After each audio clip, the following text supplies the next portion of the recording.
Thank you. That's a real great introduction. It pretty much covers it. I feel like I can almost sit down now and kind of be done with it. But thanks to everyone for showing up today, and to Carnegie Mellon University Center for the Arts and Society and Studio for Creative Inquiry, and especially to Rich, and also to Jim Dusing for really putting in a bunch of hard work to bring me out here and inviting a little bit of mischief into your midst today.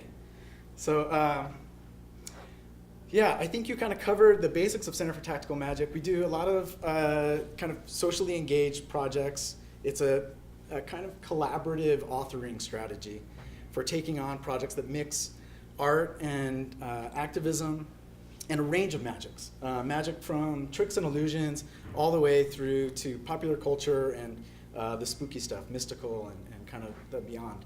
So today I'm not actually showing any Center for Tactical Magic projects. I think if you are able to attend the workshop tomorrow, then we'll see some of that.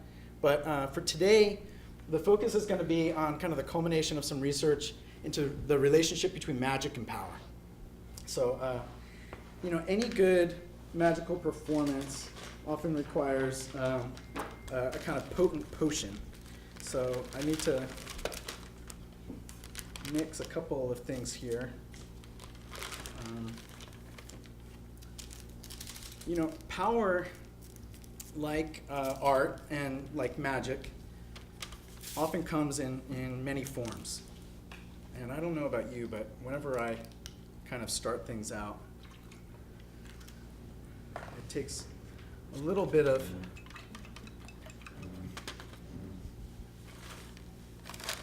magic. There we go. This is the form I like best. A little coffee with cream and sugar to get things going. Now, Plato was also very much interested in the forms that power could take. And he concluded that there were basically 7 different kinds of power that could be exercised. Now, most of these were some kind of quote-unquote natural or birthright power, like the power of parents over their kids, or nobles over serfs, or slave owners over slaves, that sort of thing.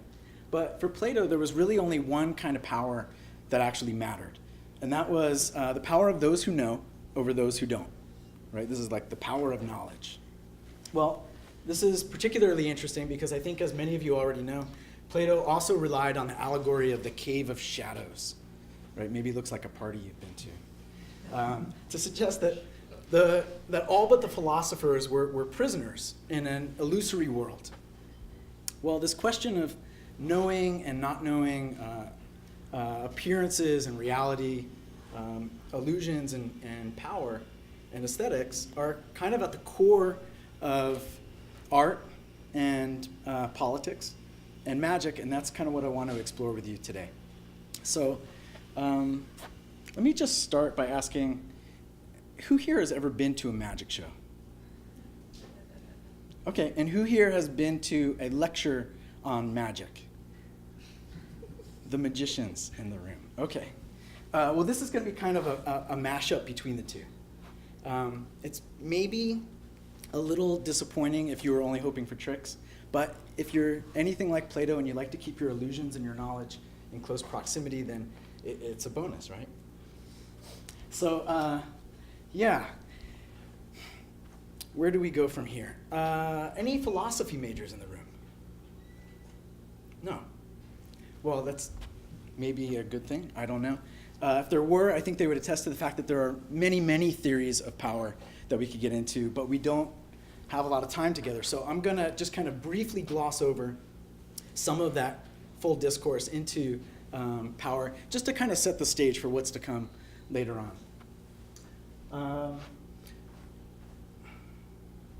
Let me see here. I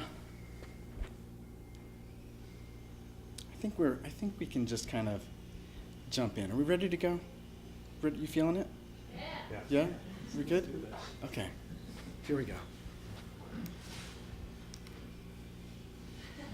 I know. Maybe not the climax you were hoping for there. But it's kind of hard to get into a conversation around power without at some point invoking this guy. How many people here are familiar with Foucault? Oh, that's great. Then I don't have to talk about him. Infer as you will. Let's talk about this guy instead. Houdini, of course, was a famous magician, but he's best known for pioneering a particular branch of magic known as escapology, or the art of escape. Right? His self-releases from a wealth of snares and traps are as much about his own mastery over the material bonds that held him as it was about his audience's desire for liberation, whether individual or collective, whether physical or otherwise. Imagine for a second the biggest celebrity of our time billing themselves as the world's handcuffed king and prison breaker. Right? I like Beyonce, but if you think that her Super Bowl halftime show kind of was too controversial for conservative white America, just imagine if she took her career this direction. Right? It starts to look kind of crazy. And for Houdini, admittedly, like a lot of his escapes were part of these elaborate prop-ridden stage shows. But his handcuff escapes, his prison escapes, and particularly his open public challenges really drew strength from the everyday confines of a highly constructed society, as well as the psychology that follows with that. And some might even go so far as to suggest that there could be no better illustration of Foucault's assertion that ours is a disciplinary society comprised of a network of enclosures in spaces of control. Right? For Houdini, when he invited the public to challenge him, he was asking people to identify the restrictions within their own personal lived experiences, as well as a desire to see somebody escape from those obstacles. Who here has ever felt tied down to their work or school? Who here has ever felt shackled to the machine? A prisoner of the daily grind? Right? Well, for Houdini, these materialized and were expressed in the form of escapes from carpenter's ladder, or sailor's ropes, or a packing crate, or a mailbag, or even a milk jug. Right? These are the products of daily life, the materials of what Deleuze referred to as a generalized crisis in relation to all environments of enclosure. Prison, hospital, factory, school, family, right? And we can add a multitude of other social controls to that. The digital, genetic, molecular, pharmaceutical, juridical, fiscal, and so on. It's kind of hard to imagine Houdini possessing the same level of success today within our contemporary social fortress. By comparison, right, all the televised hype around David Blaine's 3-day encasement in a block of ice barely scratches the surface of our group catharsis. Now, unless Blaine back in 2002 was making some sort of prophetic critique on the uptick in deportations, what exactly does being trapped by ice have to do with our current situation? It's almost like a climate change denier's favorite illusion. Maybe. I'm getting kind of a frosty vibe from the audience right now. Yeah, maybe from back there. We're going to save questions until the end, but I think I'm catching a vibe. It's true, I've spoken almost 10 minutes and I've only shown you one magic trick, and I've already name-dropped Plato, Foucault, and Deleuze. Tough crowd. Patience. I promise there'll be more magic. We're getting there. It's not YouTube. You can't fast forward, but we're close. We're really close. I promise. So, can I get a shout out for Hana Arendt? Yeah, all right. We got some Arendt fans in the audience. Well, power can be knowledge, or power can be the violence of control, but it doesn't have to be top down. And for that matter, even though most people kind of think of it as a sort of antagonistic force, discipline or punishment, that sort of thing, in Arendt's articulation of power, she actually asserts that power and violence are in fact antithetical.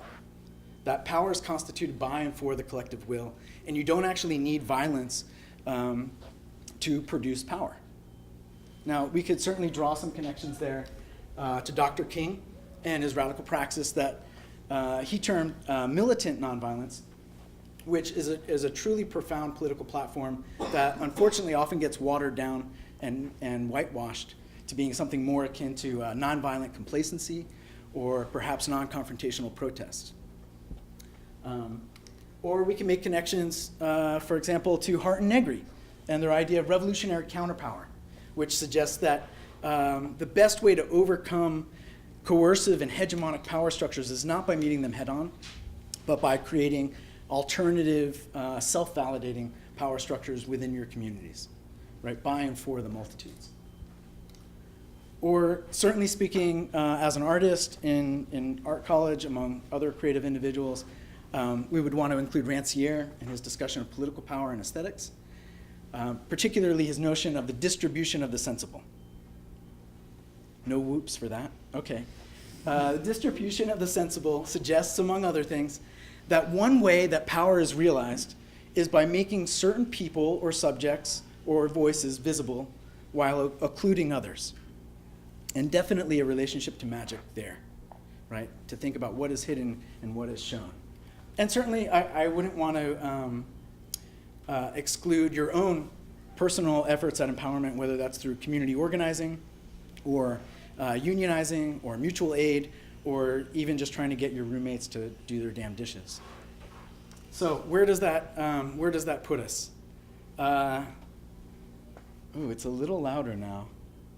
Less talk, more magic.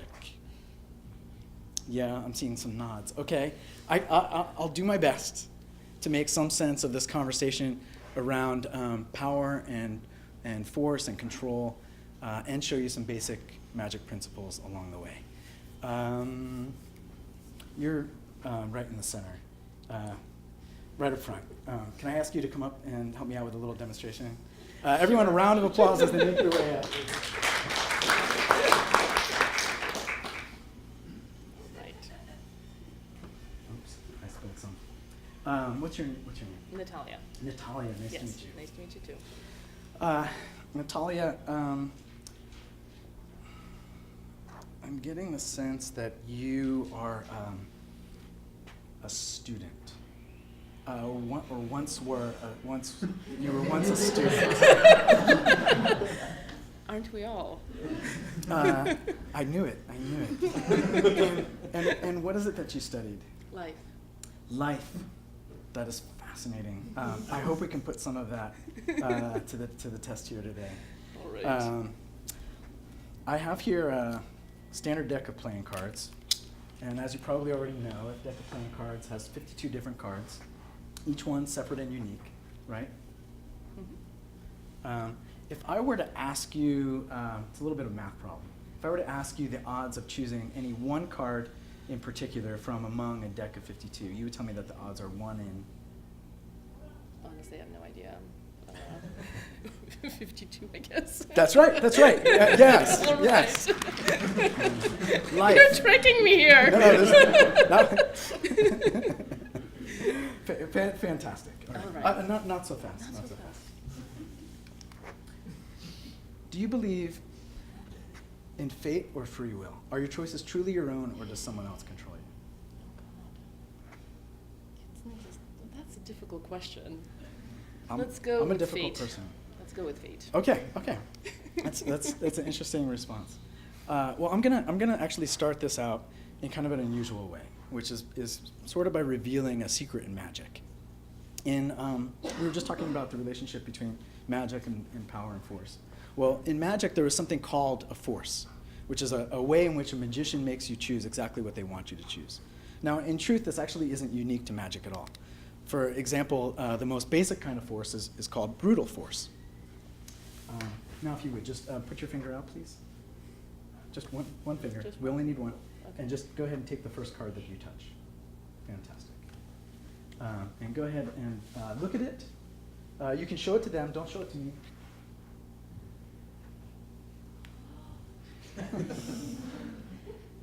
All right. And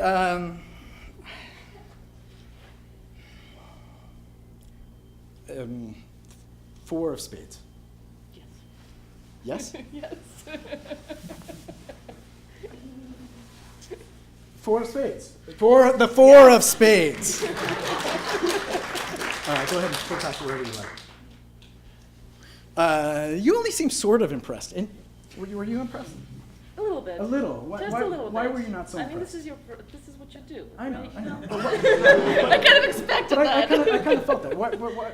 So that's why you weren't impressed? Did it have anything to do with the fact that I kind of handed that card to you? Well, maybe a little bit. Maybe in a- retrospect now. Maybe Now, a little yeah, bit. Because yeah. I don't know if you caught it there, but I did. I kind of handed that card to her. We've got kind of a messy table here for the moment. Let's get some of the sugar there. Let's expand our choices. All right. 2. Are you qualified to make a decision between two things? You're not. Are you a Libra? I am a Libra. It's I sense actually that. a real problem. Yeah. Choosing yeah. olive oil in the store is a hardship. I realized too late after I invited you up here that I had a Libra on my hands. I kept thinking to myself, he's going to regret this choice. Yeah. Yeah. Okay. But that's well, okay. We can do it. Have you it. ever voted in an election? I did. I did. And Multiple times. Does Pennsylvania have those kind of? That's a good question. I'm also Russian, by the way.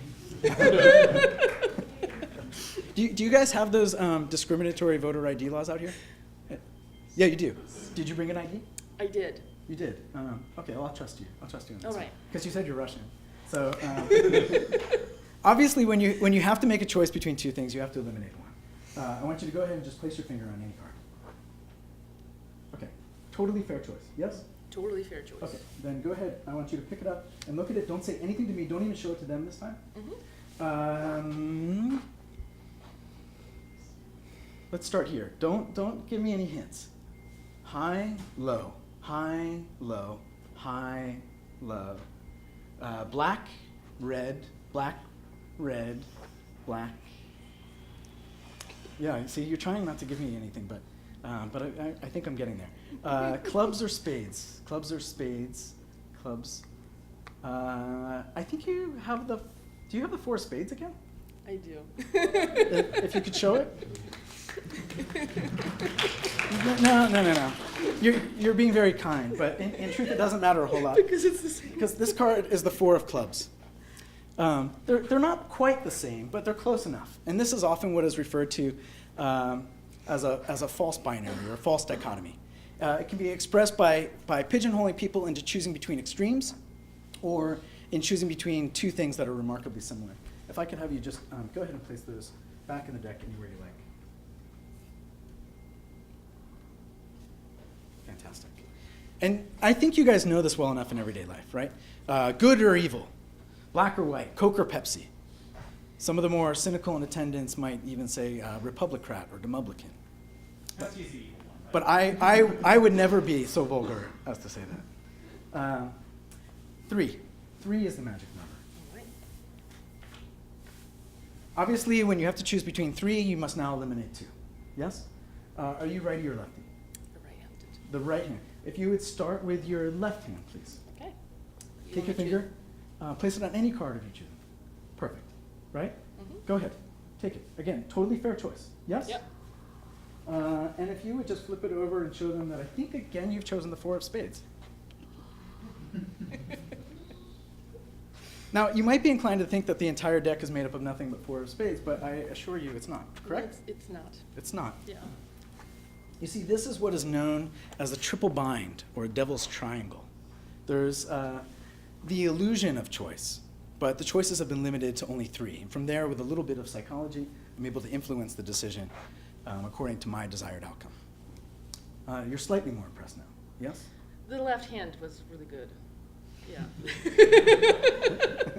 I can do better still. The odds of that last trick were 1 in 3, but as we established in the beginning, the odds of freely choosing any one card from among 52 is 1 in 52. This time I'm just going to riffle the deck. I want you to just go ahead and say stop at any point. All right. Stop. There. Yes? Yep. And the card you have selected? 4 of spades. The 4 of spades. So in the end, would you say that the power is in the ability to make a free choice, or the power is in the ability to direct the nature of the choices being made? Second.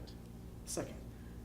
there's a third option there, which is to suggest that I just put words in your mouth and ask you to choose between one half of another false binary. Right. Thank you so much.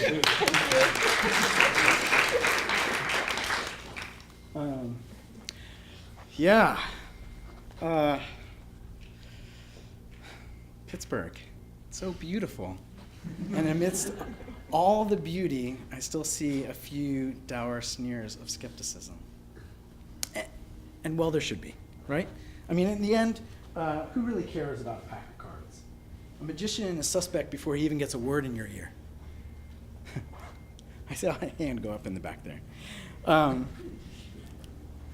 Right? I mean, I could wax philosophic about how a deck of cards has cosmic corollary.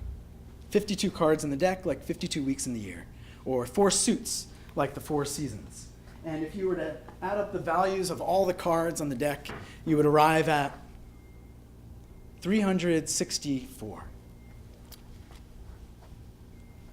Maybe it's significant, but at the end of the day, it's just a deck of cards, right?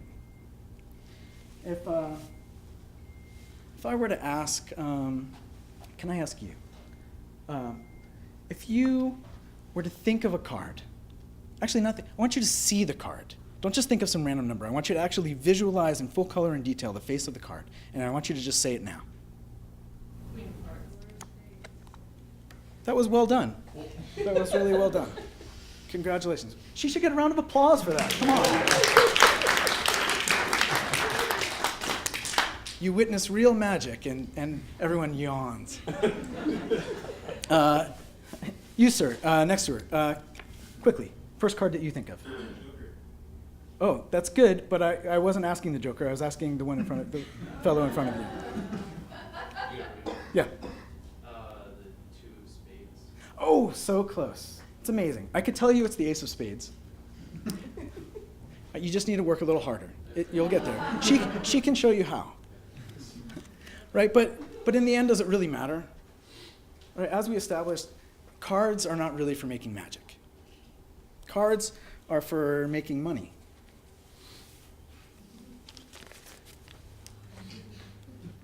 Anyone? Oh, please, don't patronize me. You're simply impressed-ish because now something of value has been made to appear. But let's face it, you could do this trick at home by merely reaching into your couch cushions. You know, when we think about the value of money and the association with power, associating power with money is just as common as associating power with knowledge or power with force. And any magical performance that involves currency is going to have an enhanced value associated with it. But I think the important thing to think about in relation to magic and money is that the ties between finance and deception often extend kind of far beyond the stage.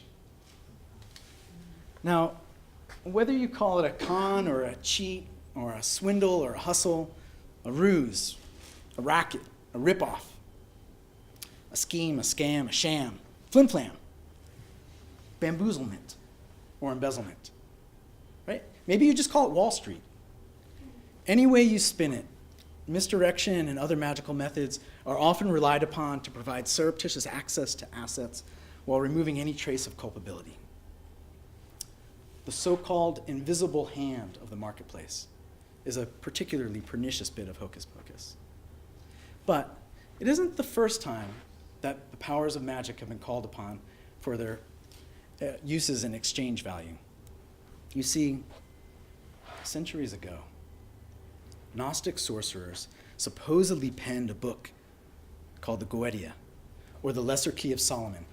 And in it, you can find all of the necessary charms and incantations and symbols for summoning demons to do your bidding. They could, for example, instantly produce a feast, or grant gold or jewels or treasure, or provide access to guarded places. They could even make you fly to far-off exotic lands like Pittsburgh. But today It's your lucky day because I'm going to show you how. Who's up for a little demonic invocation? Very trusting, very trusting audience here. That's good, that's good. I'll need something though. I'll need something from you, sir. Right in front here. Me? Yeah. Okay. Do you happen to have a credit card on you?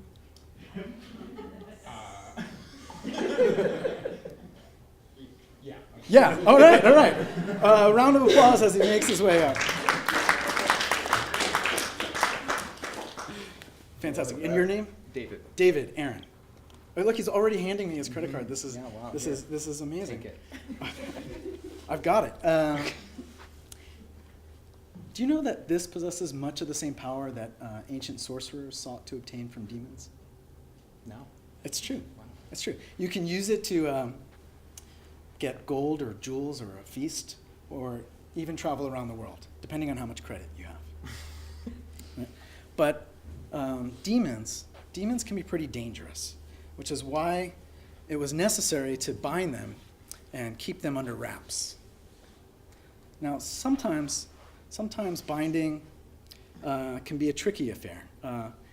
What I would like for you to do is just go ahead, if you could hold the card, just however you like, and I'm going to get my magical demon binding device. It's been in the family a long time. Not this one. Oh, it's a newer model. Not this one, no. This one, there it is. Sorry.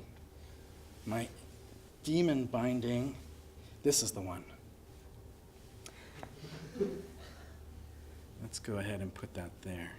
Now, sometimes, keep holding it. Mm-hmm. Sometimes binding a demon wasn't quite enough.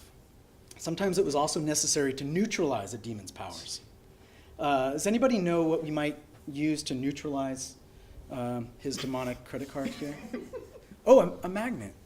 I was just going to suggest taking it away from him for a short amount of time, but a magnet is a great suggestion. Yeah. So Go at it, man. yeah, you seem a little concerned, mildly. It's evil, right? It's fine. Yeah. Yeah, it's an exorcism. But ultimately you shouldn't be that concerned because, the powers of a card rest not with the card itself, right? The powers of the card are really about something beyond the card. The card is just a piece of plastic that can be easily replaced. What we're concerned with here is something much more substantial. Your personal data, right? Your digital soul, if you will. And that exists elsewhere. Thank you. Thanks to David. Sweet. All right.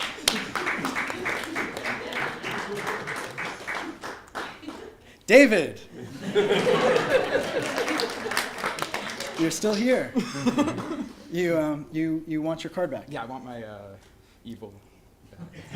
Even though I just explained that the power of the card rests not with the card itself, it rests with some invisible, all-encompassing, infernal system of investment finance and indebtedness, you still want your card back? Well, I wish I could tell that to everybody else, but,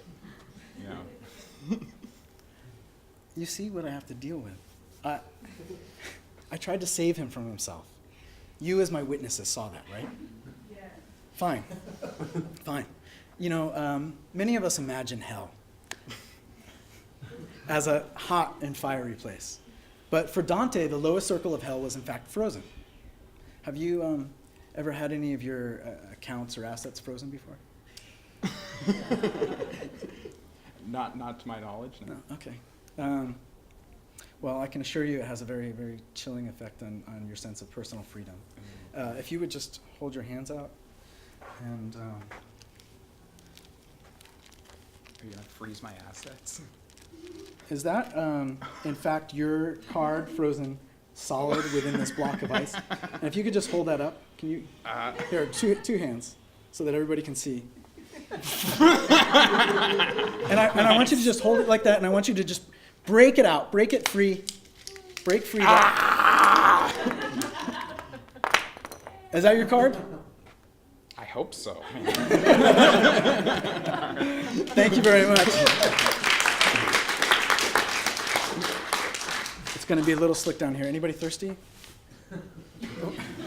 There we go. There's a lot of patter around the economy these days, and I think a lot of people kind of wonder, what is this vengeful god we call the economy? Right? You can't see it, you can't touch it, you can't communicate with it. It's kind of everywhere and nowhere. It grants great rewards and terrible suffering. And it kind of asks us to worship and revere it and appease it through endless human sacrifice of one form or another. But what is it? What is it exactly? Now, there are those that would have you believe that the economy has always simmered in the abyss of time, like some Lovecraftian ancient one. But according to the Oxford English Dictionary, the popular usage of the term economy to mean the socio-political systems of exchange for goods and services doesn't actually appear until the turn of the last century. And since this conveniently coincides with the publication of The Wizard of Oz, it may be appropriate to think of financial power as being something akin to orchestrations behind a magic curtain. Or, more appropriately, to ask, how much courage, heart, and brains does it take to confront the con men in power today? Well, financial institutions are not the only ones who like to dance with the devil, so to speak. Although there is evidence to suggest that state powers have dabbled in the dark arts throughout the ages, it wasn't until Edward Snowden released a trove of classified documents from the National Security Agency and its colleagues that we saw that there was an explicit fascination with magic in some of these government documents, and particularly with the power of magic to deceive the masses. Now, before we go any further, I have 3 very important announcements to make. First, everyone should have received a small slip of paper and a pencil as they came in today to the performance. If you haven't, there may still be some on the back table there, and perhaps we can pass those around. I would like you to take just a few quick moments, and on one side of that slip of paper, I would like you to write down your PIN number, or it was worth a try, to write down a random 4-digit number, any 4 digits you like. And on the other side of that paper, I would like you to write down your first name and last initial. So 4 digits on one side, first name and last initial on the other side. And let's see here. Can we get...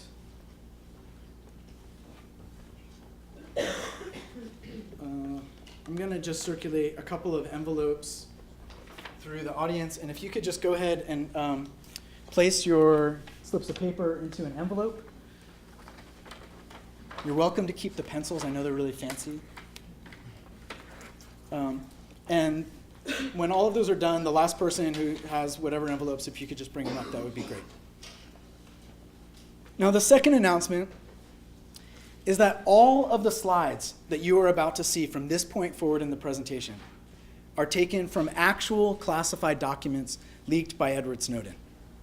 None of these images have been doctored or altered by me in any way at all. And it's important for you to know that, both so that you understand the gravity of those images and where your tax dollars are going, but also so that you don't hold me personally accountable for the poor design aesthetics that you're about to see within these images. It's very, very important that you know that. And lastly, although we'll be able to see the content of these images, we actually have no way of knowing how they would have been delivered to their intended audience. But I think we can do a pretty good job of imagining ourselves seated in a lecture room amongst colleagues as these slides are presented to us by a government official.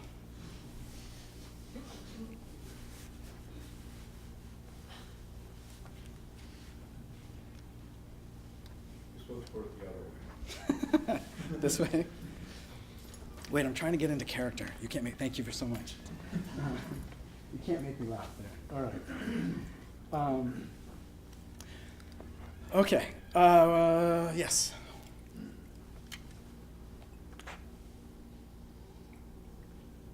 Serious, no laughing.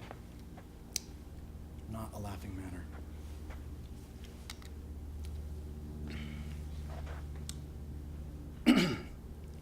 Thank you, everyone, for attending this joint briefing of the U.S. National Security Agency, our British colleagues over at GCHQ, and any contractors from the private sector that may be in attendance today.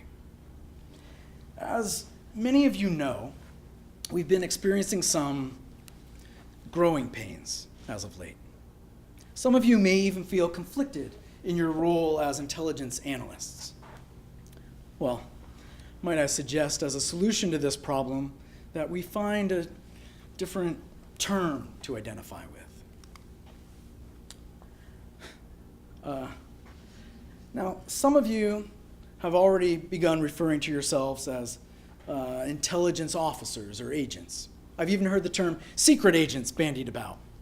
Others have more cavalierly suggested the simple term spies, but even that has lost some of its romantic appeal as of late. Well, today we take an important first step in restoring our tarnished public image by rebranding ourselves as cyber magicians.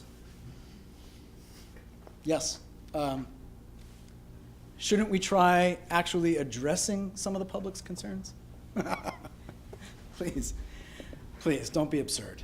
And save all of the questions, especially the stupid ones, for the end of the presentation, preferably after I've left the room. Now, you may not be aware, but magicians have been using their skills to bolster state power for thousands of years. In Exodus, the Bible recounts how Moses and his magician brother Aaron challenged the court magicians of the Pharaoh to a magical duel of sorts. Well, in more recent times, we've seen the likes of Jean-Robert Houdin, who put down an Algerian rebellion for the French government using magic. Or the British magician Jasper Maskelyne, who used his conjuring skills to make battleships disappear from the Nazis or entire tank battalions appear out of thin air. Or even our own American magician, John Mulholland, who worked alongside the CIA on the MKUltra program to train agents in the covert distribution of LSD, acid, and other more lethal drugs, what we affectionately refer to in the industry as clandestine activities. Well, here we see Grand Illusion doing some of the heavy lifting with one of Maskelyne's inflatable tanks. You thought fake news was something new? We invented it. As cyber magicians, we must learn to hide the real and show the false. Masking, repackaging, dazzling, mimicking, inventing, and decoying. These are the arrows in a magician's toolbox. But having the tools means nothing if you don't know how to shoot them, which is why it's important to understand some of the context in which we use our magic. Here we see some of the general categories related to magic techniques and experimentation as they apply to online human or human intelligence, influence and info ops, and disruption and CNA. Now, CNA, as you already are well aware, stands for Computer Network Attack, and it contains the 6 Ds: destroy, deny, degrade, disrupt, deceive, and protect. Something funny. Oh, you think there's only 5 Ds? You're wrong. A P is an upside down D. If you can't think out of the box, then you have no business being here in the first place. Besides, my wife suggested I throw that one in for good measure. Now then, where were we? There's a lot of information here. And I expect you all to spend ample amount of time familiarizing yourself with this document later. But for now, let me just direct your attention to a term which shows up prominently in a couple of columns. And that term is Hofstede Dimensions, which refers to a framework for cross-cultural communications. And the dimension, which is first, and in my opinion foremost, is called the power index. Now, an understanding and exploitation of the power index is essential for what we do, because it refers to, and I quote, the degree of inequality that exists and is accepted among those with and without power.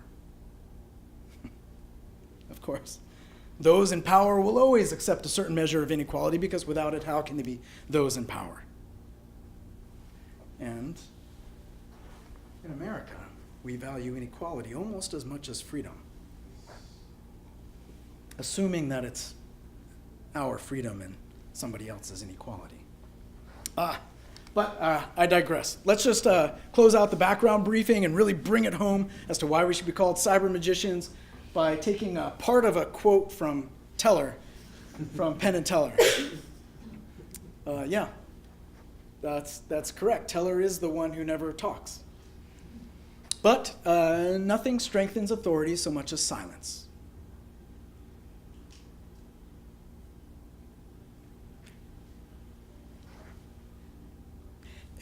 Except perhaps using the voice of others out of context and for unintended purposes.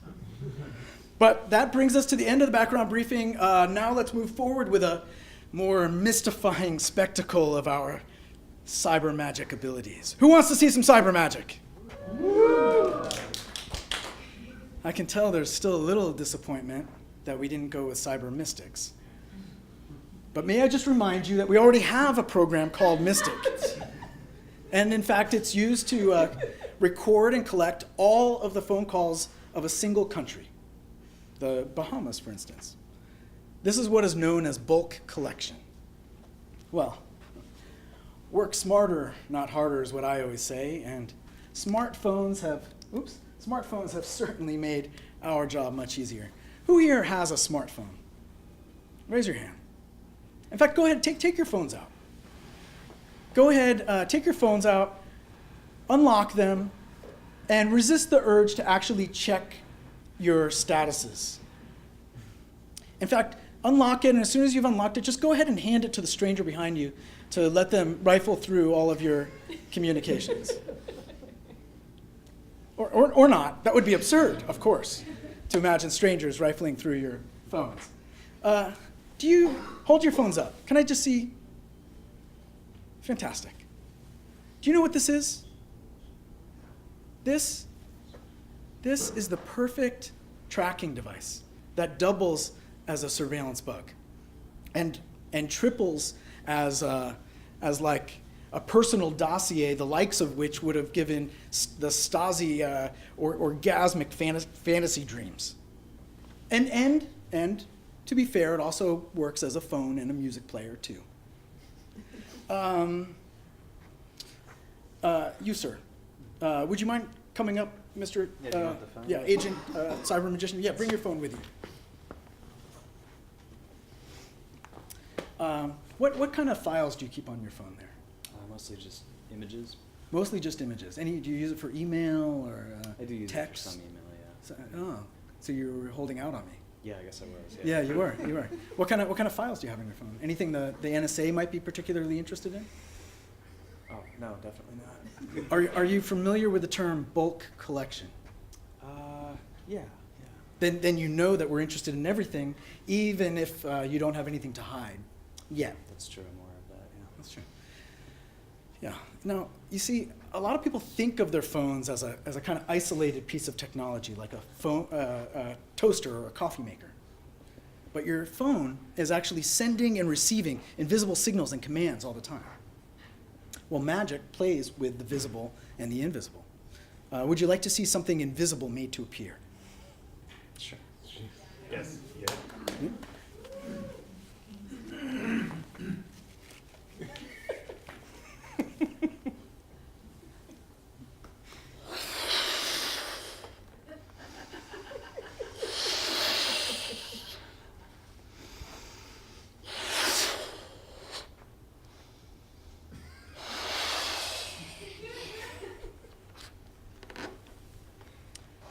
the air in my lungs remains hidden, even though it is essential for my voice and my breath.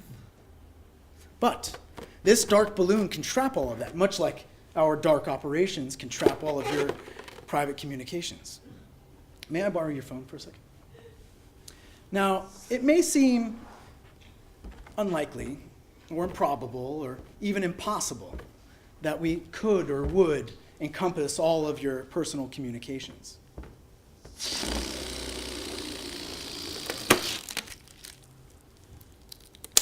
But bulk collection means exactly that. You want to? Yeah, sure. Thank you very much. You may have a seat. I got some balloon in my coffee.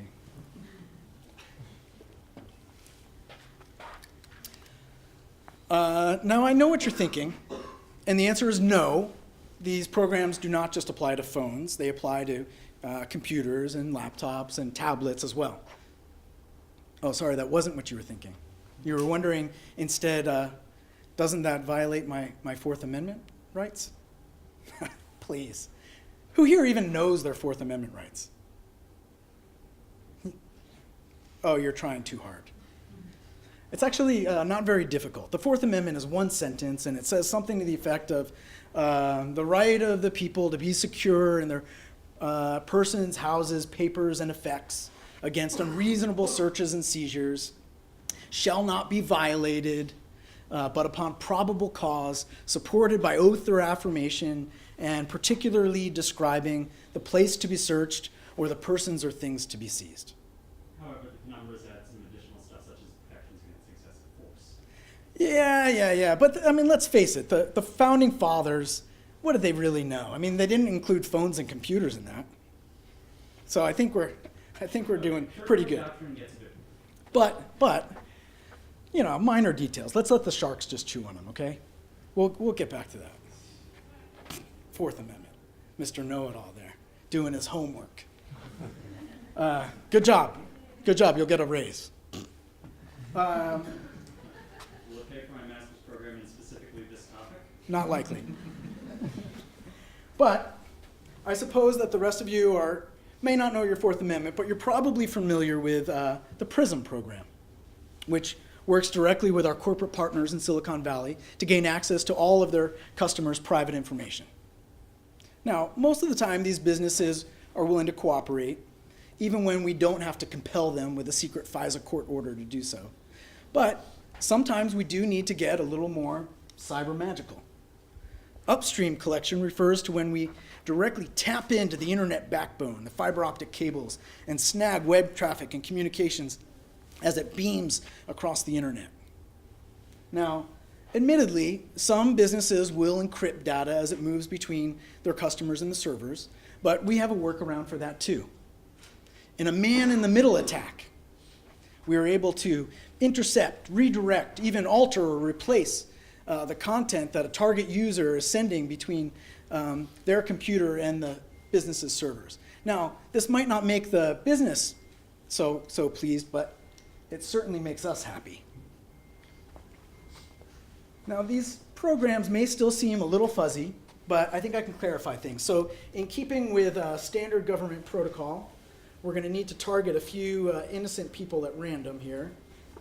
But let's see. Who here is familiar with the famous bullet catching trick that sadly has cost magicians lives? Oh, there we go. Yeah, throughout history. I myself would never attempt anything quite so dangerous, but I encourage you to do your best. Catch him if you can. Oh. There we go. Don't be shy. Oh! There we go. One more. Oh! Short round. Anybody, grab it. Don't worry, you won't actually have to come up here. You won't have to come up here. Just if you have one of the projectiles, would you kindly raise your hand? Hold it up. What?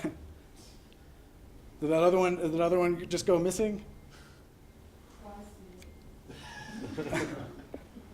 Yeah, is it there? It's not toxic. Great, excellent. Can I have you all stand up for a second? Very good. If you caught one of the projectiles, I'm going to ask a favor in a second. You'll recall that everybody wrote down a secret number. Yes? Now, those secret numbers will represent maybe the content of your communications, maybe a bit of metadata, maybe a secret access code or some other secure information.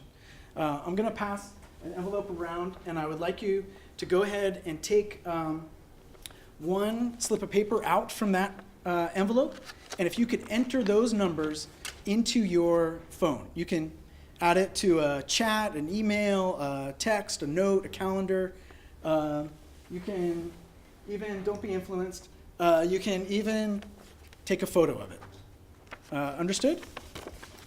Just take one. Just go ahead and take one.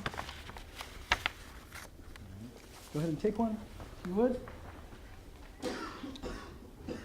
And once you've entered it into your phone, you can go ahead and have a seat for now, and just await further instructions. Excellent. Thank you very much. You see, bulk collection is just the tip of the iceberg. Who knew in 1984 that this would be Big Brother, and the zombies would be paying customers? Oh, if they only knew that the I in iPhone stood for so ironic. So, what can we do with these PSDs, or personal surveillance devices? In truth, anything we want, because we can function as phantom operators. As long as the battery is in the phone, even if your phone is not turned on, we can access and control power settings, turn your camera or microphone on and off at will, pretty much access any app that's on your phone. Of course, this doesn't just apply to iPhones, it equally applies to Android phones and includes pics, videos, texts, chats, calendars, contacts, pretty much you name it.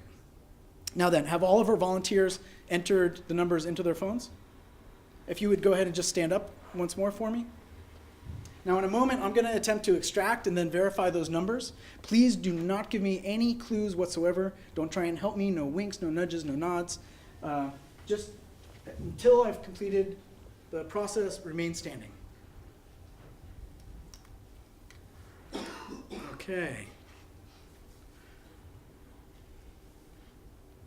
It looks like the numbers are 2021 8445 1031 and cute 0666. If I've correctly identified your number, please have a seat. Wow.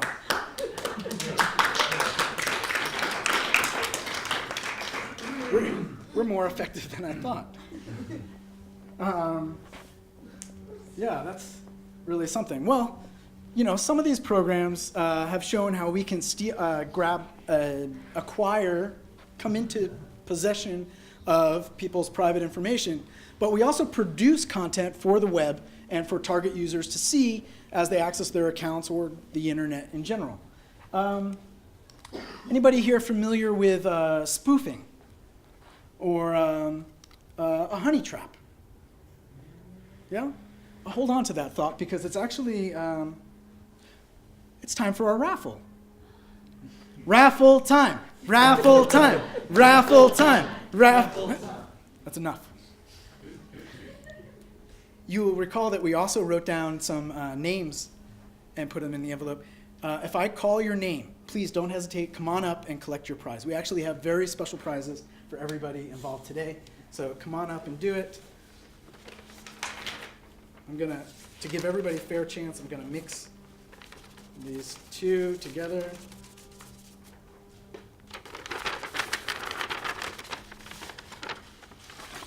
And we have Anna H.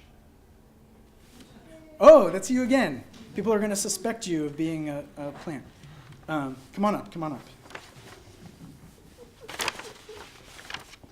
We have Chris C. Doesn't know what he's missing. Jacqueline J.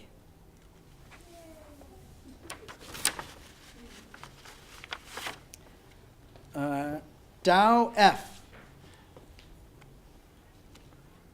All right. And Paolo P. Round of applause for our winners.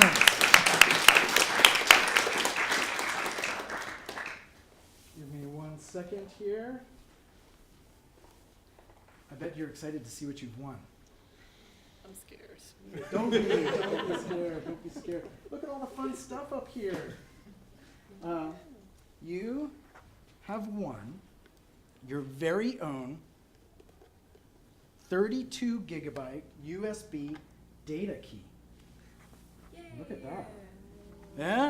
Yeah. Pretty fancy. But I would also like to ask your help. If I can get your assistance in a little demonstration by providing a piece of personal information, that would be fantastic. Here we are. Let me give you a pen and a card. A pen and a card. A pen and a card. And there you are, sir. You will notice that there are, in fact, 3 silver keys and 1 red key. In just a moment, you will have an opportunity to choose your very own key. If you choose a silver key, I would like you to write down on the blank side of that card the name of a place that you have never been to before. It could be the name of a place that you've always wanted to go to, or the name of a place that you're planning on going to. It could even be the name of a place that you might try to escape to. Silver keys. There. But if you get the red key, I would like you to write down the name of a place that you have been to in the last, maybe since you've had your phone. Does that make sense? Silver key, the name of a place you've never been to. Red key, the name of a place that you've been to since you've owned your phone. Are we clear? All right. Then go ahead, you can select your key. Once you have it, I should say, please don't show it to me, don't let me see it, I should turn away. But once you know the color of your key, you can already begin writing the name of your place. Okay.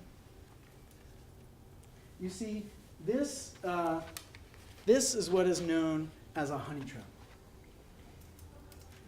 We've offered something sweet in exchange for something vital. Now, as an online cyber disruption tactic, we could do something passive, like simply steal their information. Or we could do something more aggressive, like insert malware or a virus, allowing us to hijack their computers and use it for our own personal purposes, or agency purposes, rather. Now, we're on the same team here, so we're not going to do anything quite like that. Instead, we're going to assume that this particular honeypot is being used to verify online identities and their whereabouts. Now then, has everybody written down the name of the place? If you could pass them all the way down to the end. Pass them this direction, please. And can I ask you just to make sure that they're all face down? Yep. All right. Thank you very much. And if you could hand them to me, and I'm going to give them just a quick shuffle. And in a moment, what we're going to do is I'm going to take a look at the name of the place, and at that point, I'm going to try and figure out who has named that place and the key that they're holding. Make sense? Please, again, don't jump for joy, don't scream and shout, don't grimace, don't give me any indication if this is the name of the place that you have written.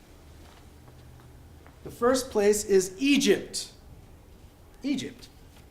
I think it's safe to say that if I went to Egypt, the cradle of magic, that I would take a few photos.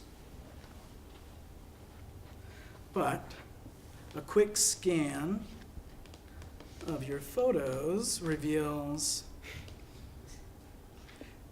kitten, selfie, selfie, selfie. Oh, that's cute. That's not cute. Oh, interesting. I don't see any photos of Egypt, but I do see some interesting YouTube viewing history, which would suggest that you are the one who wrote Egypt, and you are in fact holding a silver key. Is that correct? Correct. Hold it up for everyone to see. Pocket now. All right. Thank you very much. The key is yours to keep. You may have a seat. Flaherty Castle, Ireland. Oh, top of the morning. Flaherty Castle. If I went to Flaherty Castle, let's see, that's overseas. That means it's certainly within our domain. It's international, so we could capture anything we want. It's safe to say that basic communications from Flaherty Castle, from Ireland. No. There is some interesting playlists. Barry Manilow, Barbara Streisand, Slayer, and Katy Perry. I think it's safe to say that you are the one who wrote Flaherty Castle, but you actually haven't been there, and you're holding a silver key. Is that correct? All right. If you would have a seat, the key is my gift to you. You can keep it. And Lecce, Italy. I may be pronouncing that wrong, but I'm American. It goes with the territory. Lecce, Italy. Are there any social media posts regarding that? No. Let's just put in some selectors and see. No. But, yeah, some chat room activity. Weird stuff in emails. I think it's safe to say that you were the one who wrote Lecce, Italy, but you're holding a silver key. You have not been there. Hold it up now. Thank you very much. The key is yours to keep. I appreciate your support. I'll take the pen back. Well, I think we now know who has been caught red-handed, as it were. Red-shirted. It should have been an indicator right off the bat. But I don't know the name of the place that you have written. I'm going to hand it back to you. And instead, what I'm going to do is kind of run a personality profile and look at your likes and dislikes, your metadata, your shopping habits to determine locations that you've most likely visited. Now, I won't confirm or deny that the case is here, but oftentimes we see sorts of things like free clinic, therapist, partner's house, other partner's house, other partner's house. Yeah, and, oh, I didn't know Shabba Ranks was still touring, but Shabba Ranks concert, okay. Well, I think it's safe to say that the place that you would most likely write down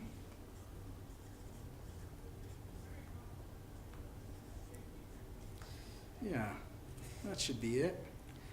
And if you would, for the first time in a nice loud voice, read the name that is written on your card. It's Troy, New York.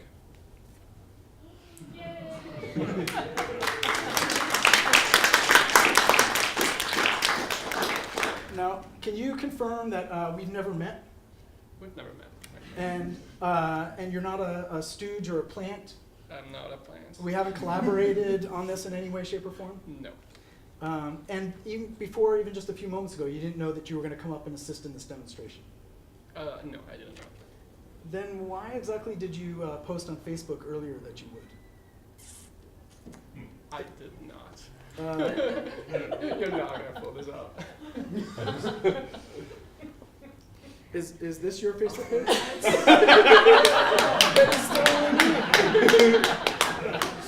Don't worry. We'll take it down, or at least replace it with a patriotic kitten pic. Thank you very much. The key is yours to keep. I've been told to not accept keys from strangers. All right.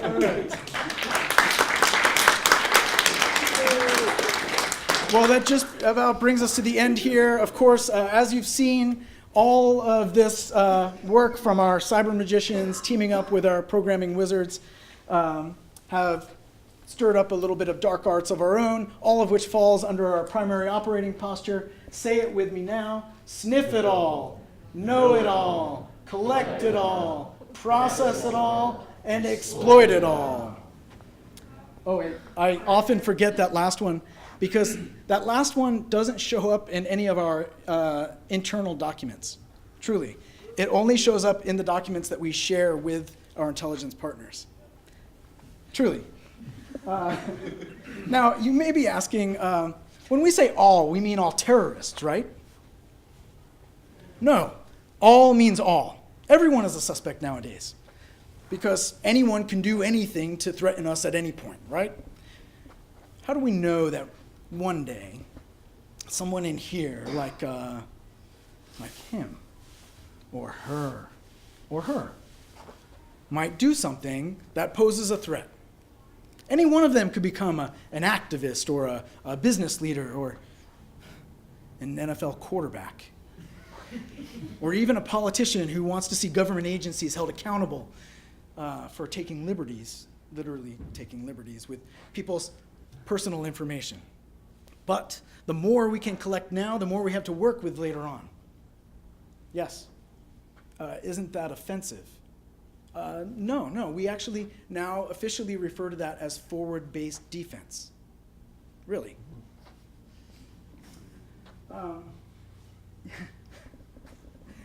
You see, within the realm of intelligence, deception is just part of what we're after. And I know that there may still be some confusion or reticence around these programs, but hopefully I've clarified a few things for you moving forward. Lest there be any kind of remaining fog in the room about what this all means, I just want to confirm kind of once and for all that yes, indeed, this image does in fact show a runaway, haywire robot battling with an angry, out-of-control cyborg gorilla. Yes. Which one are we? That's classified above your clearance. All right, everybody, dismissed. Get back to work.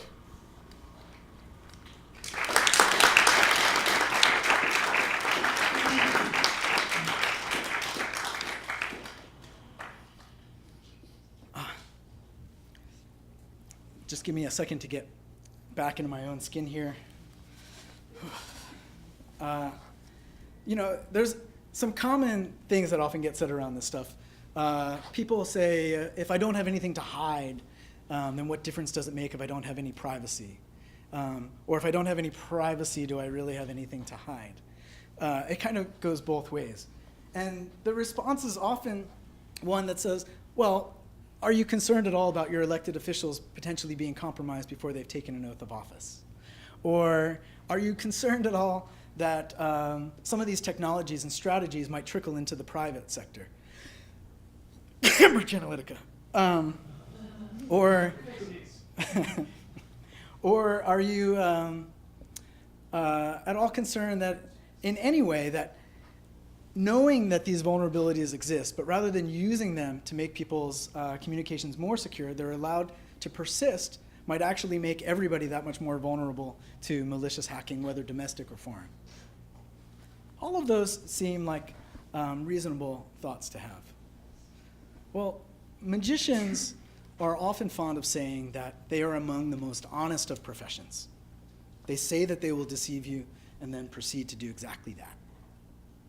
But this fails that test. The surreptitious stealing of people's private information is not magic, it's theft. They're not cyber magicians, they're con men with computers. Right? Omniscience, omnipotence, omnipresence. These are the powers of heaven, but with maybe lesser aims. Now, earlier in the presentation, you saw Jean-Robert Houdin, who's considered the father of modern magic. And he famously said that a magician is an actor playing the role of a sorcerer. And you might be inclined to think of magic as merely an entertaining act, a kind of grand illusion. But I might remind you that Plato said the same thing about reality itself. And still, there's nothing simulated about the power of politicians who use deception to govern. Right? This is perhaps where magic and power in all of their likenesses begin to depart from one another. If you reveal a government secret, you don't destroy government. You make everybody better informed to have a voice in the role of governance. This strengthens democracy. Of course, if you reveal a magic secret, then the cat's out of the bag, right? You've kind of destroyed the magic. Not because the magic is some sort of trick or puzzle that has to be solved, but because the magic is what unfolds in the relational space between the magician and the audience. So at the risk of making myself somewhat irrelevant, I just want to close out by saying that you don't actually need me to show you magic. Everybody here has the power and the potential to unleash their full and creative abilities towards positive social change or individual change. So I want to ask you, just everyone together, take a deep breath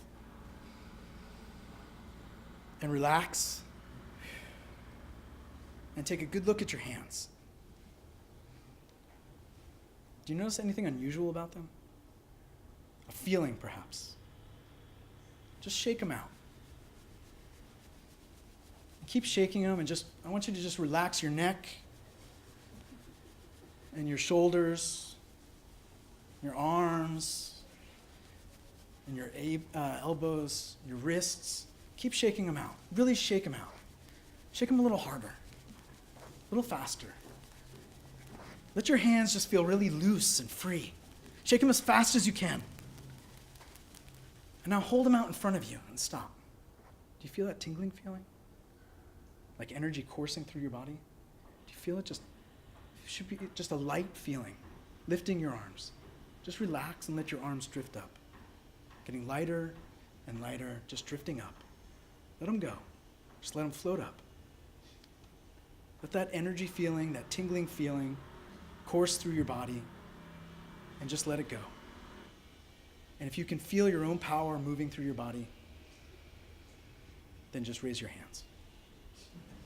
Thank you, and good night.